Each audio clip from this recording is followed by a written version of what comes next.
Hi നമസ്കാരം പ്രിയപ്പെട്ടവരെ.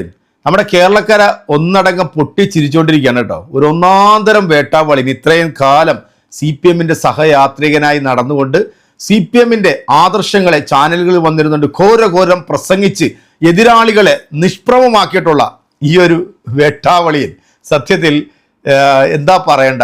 ഇന്ന് ഈ നിമിഷം മുതൽ എൻ്റെ വാക്കുകളും പ്രവൃത്തികളും BJPക്ക് വേണ്ടി BJPയിൽ ചേർന്നതിന് പിന്നാലെ റെജി ലൂക്കോസ് നല്ല ഒന്നാന്തരം ക്രിസംഗിയായിരുന്നു ഇത്രയും കാലം CPM-ന്റെ സഹയാത്രികനായിട്ട് ഇങ്ങനെ കറങ്ങി നടന്നു. കാരണം ഇനി ഇതിനകത്ത് നിന്നിട്ട് വലിയ കാര്യമൊന്നുമില്ല, എനിക്കൊന്നും നേടാനില്ല എന്നുള്ളത് ഈ വേട്ടാവളിന് മനസ്സിലായത് കൊണ്ട് തന്നെ ഏത് പാഴ്വസ്തുവിനെയും സ്വീകരിക്കുന്ന ഈ തരം താന്ന ഒരു രാഷ്ട്രീയ പാർട്ടി എന്ന് പറയുന്നത് കേരളത്തിലെ ഈ പറയപ്പെടുന്ന BJP എന്ന് പറയുന്ന പ്രസ്ഥാനമാണ്. ഇവന്മാർക്ക് അണ്ണാക്കി തള്ളാൻ വേണ്ടി എന്തെങ്കിലുമൊക്കെ കോരി ഇവന്റെയൊക്കെ വായിലേക്ക് ഒഴിച്ചു കൊടുത്തു കഴിഞ്ഞാൽ പിന്നെ ഇവന്മാരൊക്കെ ഇവർ പറയുന്ന രീതിയിൽ അങ്ങോട്ട് മുന്നോട്ട് പോയിക്കോളൂ. നമ്മുടെ ആഷ്മിയുടെ കയ്യിൽ ഈ വേട്ടാവളിനെ കിട്ടിയപ്പോഴത്തേക്ക് തലങ്ങും വിലങ്ങും എടുത്തിട്ട് കാലേ വാരി നിലത്തടിക്കുന്ന ഒരു കിടിലൻ ഡിബേറ്റ് ഇത് മിസ് ചെയ്ത് കഴിഞ്ഞാൽ ഇനി ഇങ്ങനൊരു സാധനം നിങ്ങൾക്ക് കാണാൻ പറ്റത്തില്ല.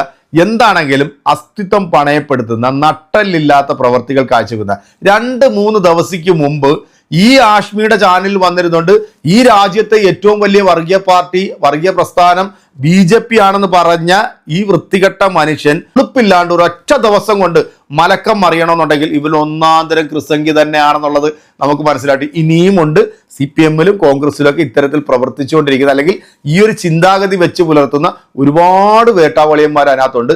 അവരെല്ലാം ഇതിനകത്ത് നിന്ന് ഇത്രയും പെട്ടെന്ന് തന്നെ BJP എന്ന് പറഞ്ഞ ഈ പ്രസ്ഥാനത്തിലേക്ക് പോകണം. കാരണം ഇപ്പൊ തെരഞ്ഞെടുപ്പ് വരാൻ പോവുകയാണ്. അതുകൊണ്ട് ഈ പാഴ് വസ്തുക്കളും അഴുക്കുകളൊക്കെ അടിച്ചങ്ങോട്ട് മാറ്റി ശുദ്ധികലശം നടത്തിയിട്ട് വേണം ജനങ്ങളുടെ മുമ്പിലേക്ക് എൻ്റെ പ്രിയപ്പെട്ട മതേതര പ്രസ്ഥാനമായിട്ടുള്ള CPM-ഉം അതുപോലെ തന്നെ കോൺഗ്രസും ഒക്കെ ഇനി വോട്ട് ചോദിച്ചിട്ട് മുന്നിലേക്ക് വരാൻ. കാരണം ഈ നാറികൾ ജയിച്ച് പോയി കഴിഞ്ഞാൽ ഇവനൊക്കെ മലക്കം മറിയുന്നതിന് മുമ്പ് തന്നെ ഈ നാറികളെയൊക്കെ പറഞ്ഞു വിടുന്നതാണ് നല്ലതെന്നാണ് എൻ്റെ പേഴ്സണലായിട്ടുള്ള ഒരു അഭിപ്രായം. ഉൾക്കൊള്ളാൻ പറ്റുമെങ്കിൽ ഉൾക്കൊള്ളുക.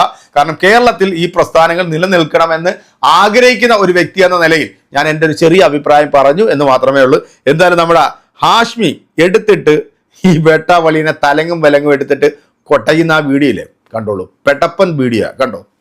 പിന്നെ ഒരു ഞെട്ടൽ സ്വാഭാവികമാണ്. എന്നാൽ മെനിഞ്ഞാന്ന് വന്നിരുന്ന CPM-ന് വേണ്ടി കടുത്ത ഭാഷയിൽ എന്നോട് തർക്കിച്ച ഒരാൾ മറ്റന്നാൾ വന്നിരുന്ന ആ ആശയം ധ്രുവീകരിച്ച ആശയമാണെന്നും BJP ആണ് ദ ബെറ്റർ എന്നും പറഞ്ഞുകൊണ്ട് പോകുമ്പോൾ സ്വാഭാവികമായ ഒരു മനുഷ്യൻ എന്ന അമ്പരപ്പുണ്ടാവില്ലേ? ആശയപരമായ രീതിയിൽ കുറേ നാളുകളായിട്ട് എൻ്റെ മനസ്സിൽ തോന്നി തുടങ്ങിയത് കേരളത്തിൽ രാഷ്ട്രീയ യുദ്ധത്തിനല്ല ഇനി അവസരം. പഴയ ദ്രവിച്ച ആശയങ്ങളുമായിട്ട് ഇനി മുന്നോട്ട് പോയാൽ നമ്മുടെ നാട് വലിയ രീതിയിലുള്ളൊരു വൃദ്ധസ്ഥനായിട്ട് മാറും. അതിന് പറഞ്ഞ വാക്ക് തന്നെയാണ് ഞാൻ നേരത്തെ കോട്ട് ചെയ്തത്. പോട്ടെ, താങ്കൾ ഓർമ്മക്കുറവാകും. പോട്ടെ, CPM ഈ പറയുന്ന വർഗീയ വിഭജനത്തിലുള്ള വാക്കുകൾ പറയുന്നു എന്ന് പറഞ്ഞ് താങ്കൾ ക്യാമ്പയിനാണ് BJP. രാഷ്ട്രീയ യുദ്ധങ്ങൾ എന്ന് പറയുന്ന ദ്രവിച്ച ആശയത്തിനോട് എനിക്ക് യോജിപ്പില്ലെന്ന് പറയാം. അല്ലാണ്ട് ഞാൻ ഏതെങ്കിലും ഒരു പർട്ടിക്കുലർ പാർട്ടിയല്ല വാക്ക്. നിങ്ങൾ ആ ബൈറ്റിനോട് ഇപ്പം കേട്ടില്ലേ ഞാൻ പറഞ്ഞു. അത് ഞാൻ ഉറച്ചു നിൽക്കുന്നു.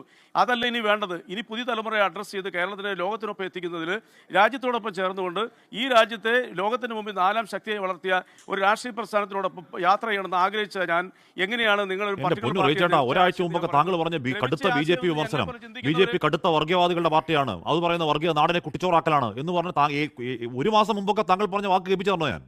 ഇന്ന് മെനിഞ്ഞാന്ന് പറഞ്ഞ ആൾ ഇന്നലെ വന്നിരുന്നു BJP ആണ് ഒരു വർഗീയത പറയാത്ത പാർട്ടി, CPM മൊത്തം വർഗീയത പറയുന്ന പാർട്ടി എന്നൊക്കെ പറഞ്ഞ് ദഹിക്കൂ. ഇതെന്തോ ഇത്? കേരളത്തിലെ ജനങ്ങൾ ദഹിക്കുന്ന ഒരു വലിയൊരു വിഭാഗം തന്നെ നിങ്ങൾ ദഹിക്കുകയെന്ന് പറയുന്നത് ഇതിലേക്ക് യാത്ര ചെയ്യാൻ തുടങ്ങിക്കഴിഞ്ഞു. നിങ്ങൾക്ക് യാതൊരു സംശയമില്ല കാര്യം. കഴിഞ്ഞ മാസം വരെ BJP കൊടിയ വർഗീയവാദം പറഞ്ഞുകൊണ്ടിരിക്കുന്ന പാർട്ടിയാണെന്ന് പറഞ്ഞ് താങ്കൾക്ക് മെനിഞ്ഞാന്നും പറഞ്ഞ താങ്കൾക്ക് ഇന്നലെ കൊണ്ട് ഇത് മൊത്തം ദഹിച്ച് പെട്ടെന്ന് BJP എന്താണ് വളരെ ഒരു പുണ്യാത്മാക്കളുടെ പാർട്ടി എന്ന് തോന്നുന്നു. അങ്ങേക്ക് ദഹിച്ചതാണ് എനിക്ക് അത്ഭുതം. കാര്യം താങ്കൾ വന്നിരുന്ന് പറഞ്ഞതിന് കയ്യും കണക്കുണ്ടോ? നിങ്ങളൊന്ന് മനസ്സിലാക്കേണ്ട കാര്യം, ഈ രാജ്യത്ത് ഒരു രാഷ്ട്രീയ പ്രസ്ഥാനമോ മറ്റു രാഷ്ട്രീയ കക്ഷികളോ നിലനിൽക്കുമ്പോൾ ഒരാൾക്ക് തങ്ങളുടെ രാഷ്ട്രീയ പ്രസ്ഥാനം മുമ്പോട്ട് പോകുന്നത് ശരിയല്ല എന്ന് തോന്നിക്കഴിഞ്ഞാൽ മറ്റൊരു രാഷ്ട്രീയ പ്രസ്ഥാനത്തിലേക്ക് നമ്മുടെ മനസ്സിലുണ്ടായിരുന്ന ആ രാഷ്ട്രീയത്തെക്കുറിച്ചുള്ള മിഥ്യാധാരണകൾ മാറ്റി അത് ശരിയെന്ന് തോന്നിക്കഴിഞ്ഞാൽ ആ ചിന്താഗതി മാറ്റുന്നതിൽ എന്താ അപകടമെന്ന് നിങ്ങൾ പറയുന്നത്? 24 മണിക്കൂർ ചോദ്യം കേട്ടപ്പോൾ എന്നെ അത്ഭുതപ്പെടുത്തി. ഇല്ലേ, ഒരു അപകടം. 24 മണിക്കൂർ മുമ്പ് ഈ പറയുന്ന മാറാട് പോലെയുള്ള ഗുരുതരമായ വിഷയങ്ങൾ പുറത്തേക്കിട്ട AK ബാലനെ താങ്കൾ ന്യായീകരിക്കുകയായിരുന്നു. എന്നിട്ട് ഒരു ദിവസം കഴിയുമ്പോഴത്തേക്ക് CPM പറയുന്ന വർഗീയതയാണ്, BJP ആണ് നല്ലതെന്ന് പറഞ്ഞാൽ അത് എങ്ങനെയാണ് ഇത് മനസ്സിലാകുന്നില്ല? AK ബാലനെ നിയന്ത്രിക്കണം, ഇദ്ദേഹത്തിന് റെസ്റ്റ് കൊടുക്കണം എന്ന് പറഞ്ഞ് ഞാൻ മിനിഞ്ഞാന്ന് പോസ്റ്റ് ഇട്ടതാ. ഇന്നലെ ഒരു ചാനലിൽ ഞാൻ ബൈറ്റ് കൊടുത്തപ്പോൾ അത് ശരിയായില്ല, അത് തെറ്റാണെന്ന് പറഞ്ഞ ആളാണ് ഞാൻ. എന്റെ ഫേസ്ബുക്കിൽ താങ്കൾ ഇന്നലെ എന്റെ ഫേസ്ബുക്ക് ഓപ്പൺ പ്രസാരം നടത്തിയില്ലല്ലോ. AK ബാലൻ എന്ന് പറഞ്ഞ വ്യക്തി പറഞ്ഞ ഇപ്പം ജമാഅത്തെ ഇസ്ലാമി ഇവിടെ കേരളത്തിൽ മാറാടുകൾ ആവർത്തിക്കുമെന്ന് പറഞ്ഞതിനെ ഞാൻ സപ്പോർട്ട് ചെയ്തിട്ടില്ല. I am sure about that. അതല്ലേ പറഞ്ഞ് ഇന്നലത്തെ എൻ്റെ ഫേസ്ബുക്ക് പോസ്റ്റ് നിങ്ങൾ കണ്ടു നോക്കെ. ഞാൻ അദ്ദേഹത്തിന് വിമർശിക്കൊണ്ട് അദ്ദേഹത്തിന് ചിത്രങ്ങൾ സഹിതം ഞാൻ പോസ്റ്റ് ഇട്ടു. ഏതോ അല്ല റജി ലൂക്കോസ് CPM വിടാനുള്ള കാരണങ്ങൾ പറഞ്ഞാൽ ഒരു 2 കാരണം എന്തായിരിക്കും? ഒന്ന്, കേരളത്തിൽ വർഗീയത പറയുന്ന വർഗീയത പടർത്തി കേരളത്തിൽ വേരൂന്നാൻ ആഗ്രഹിക്കുന്ന രാഷ്ട്രീയ പ്രസ്ഥാനമാണ് BJP എന്നുള്ളൊരു ആരോപണം ഞാനും ഉന്നയിച്ചിട്ടുണ്ട്, മാധ്യമങ്ങളും ഉന്നയിച്ചിട്ടുണ്ട്, ഇവിടുത്തെ മറ്റു പലരും ഉന്നയിച്ചിട്ടുണ്ട്. എന്നാൽ കഴിഞ്ഞ കുറേ നാളുകളായിട്ട് ഞാൻ പ്രവർത്തിച്ചിരുന്ന ഇടതുപക്ഷം ഇപ്പോൾ വർഗീയപരമായിട്ട് കേരളത്തിലെ ജനങ്ങളെ ധ്രുവീകരിക്കാൻ ഉള്ള ശ്രമം നടത്തുന്നത് അതൊരു അപകടമായിട്ട് തന്നെ എനിക്ക് അത് നന്നായി പറയുന്നത് BJP-യിലേക്ക് പോകാമെന്നുള്ളതാണോ? കേരളത്തിൽ CPM വർഗീയത പറയുന്നു, അത് പോരാ, അതുകൊണ്ട് കുറച്ചുകൂടി നന്നായി വർഗീയത പറയുന്നത് BJP-യിലേക്ക് പോകാം എന്ന് വിചാരിക്കുകയാണോ? അങ്ങനെ വിചാരിക്കാവോ? അത് രാഷ്ട്രീയമാണോ? അല്ല, ബെറ്റർ ദാൻ അതേഴ്സ്. അല്ല, ഞാൻ BJP-യുടെ വർഗീയതയോടൊന്നും ഒരു യോജിപ്പില്ല. ഞാൻ ഇപ്പോഴും പറഞ്ഞു, ഞാൻ ഒരു വർഗീയവാദിനോട് യോജിക്കത്തില്ല. ഞാൻ സെക്യുലർ മനുഷ്യനാണ്.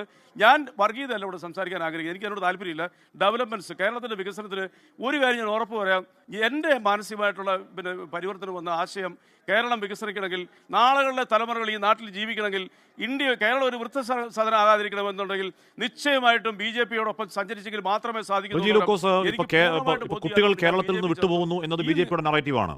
കുട്ടികൾ എന്താണ് ഇവിടെ നിന്ന് വിദേശ രാജ്യങ്ങളിലേക്ക് പോകുന്ന കുട്ടികളുടെ കണക്കെടുത്താൽ അതിൽ 4-മോ 5-മോ പോലും കേരളം വരില്ല. അത് കഴിഞ്ഞേ കേരളം വരൂ. കണക്ക് ഞാൻ വേണേൽ അയച്ചു തരാം. രണ്ടാമത്തെ കാര്യം, വികസനത്തിനൊപ്പം താങ്കൾ BJP-യിലേക്ക് പോയെന്ന് പറഞ്ഞാൽ കേരളത്തെ ചുണ്ടി ഇന്ന സംസ്ഥാനങ്ങൾ BJP ഭരിക്കുന്ന സംസ്ഥാനങ്ങൾ കേരളത്തെക്കാൾ മെച്ചപ്പെട്ടതാണ് എന്ന് പറയാനുള്ള ഒറ്റ സംസ്ഥാനത്തിന്റെ പേരങ്ങ് പറ. അങ്ങേക്ക് ബോധ്യമില്ലാത്ത രാഷ്ട്രീയം അങ്ങ് പറയല്ലേ? കേരളത്തിലെ വികസനത്തിന് ഞാൻ അന്നും ഇന്നും ആത്മാർത്ഥത്തോടുകൂടി പ്രശംസിക്കുന്ന ഒരാളാണ്. അത് ഞാൻ പ്രവർത്തിച്ച രാഷ്ട്രീയ പ്രസ്ഥാനത്തിന്റെ നേട്ടമാണ്. അങ്ങ് തന്നെ ഒറ്റ മാസം മുമ്പ് ചോദിച്ച ചോദ്യം ഞാൻ തിരിച്ചു ചോദിക്കുക. ഒരു ചർച്ചയിൽ അങ്ങ് തന്നെ 1 മാസം മുമ്പ് ചോദിച്ച ചോദ്യം അതേ വാക്കിൽ ഞാൻ തിരിച്ചു ചോദിക്കുക. കേരളം ഇവിടെ വികസിച്ചിട്ടില്ല എന്ന് BJP പറയുകയാണെങ്കിൽ BJP ഭരിച്ച് വികസനത്തിന്റെ സപ്രപഞ്ചക്കെട്ടിലേക്ക് നയിച്ച ഒരൊറ്റ സംസ്ഥാനത്തിന്റെ പേരങ്ങ് പറ. കേരളത്തെക്കാൾ മുന്നിൽ നിൽക്കുന്ന ഒരൊറ്റ സംസ്ഥാനത്തിന്റെ പേരങ്ങ് പറ. മറുപടി പറയാൻ പറ്റും. നിങ്ങൾ ഗുജറാത്തിലേക്ക് പോകും. ഗുജറാത്ത് നേടിയിരിക്കുന്ന നേട്ടങ്ങൾ, നിങ്ങൾ ഒരുപക്ഷെ ഗുജറാത്തിന്റെ അത്ഭുതകരമായ മാറ്റങ്ങളും മറ്റൊരു പ്രത്യേകത ഞാൻ പറയാം, അത് ഒരുപക്ഷെ നിങ്ങൾക്ക് എന്നോട് യോജിക്കാൻ പറ്റുമെന്ന് എനിക്കറിയത്തില്ല. പൊന്നുറയിച്ചാട്ടെ, എൻ്റെ ചിരിവര കാരണം എന്താ അറിയോ? താങ്കൾ ഒറ്റ മാസം മുമ്പ് പറഞ്ഞാൽ എന്താ അറിയോ? കേന്ദ്രത്തിന്റെ കടത്തിന് കണക്കാ BJP പ്രതിയോട് ചോദിച്ചേ. ഒരു 1.5 മാസം മുമ്പ് അന്ന് ചർച്ചയിൽ വന്ന് BJP പ്രതി കടത്തിന്റെ കാര്യം പറഞ്ഞപ്പോൾ റജി ലൂക്കോസ് ചോദിച്ചത് അങ്ങനെയാണ് കേന്ദ്രത്തിന്റെ കടത്തിന് കണക്കെടുത്ത് വെക്കുന്ന പറഞ്ഞേ. എന്നിട്ട് ഇപ്പൊ താങ്കൾ കേരളത്തിന്റെ കടം പറയാണ്. എൻ്റെ അമ്മേ. അപ്പൊ താങ്കൾ പറഞ്ഞു ആഷ്മി പൊളി പൊളി പൊളി. ആഷ്മി എടുത്തിട്ട് വലിച്ചു കീറി അങ്ങോട്ട് നിലത്തോട്ടങ്ങ് അടിച്ചിട്ടുണ്ട്.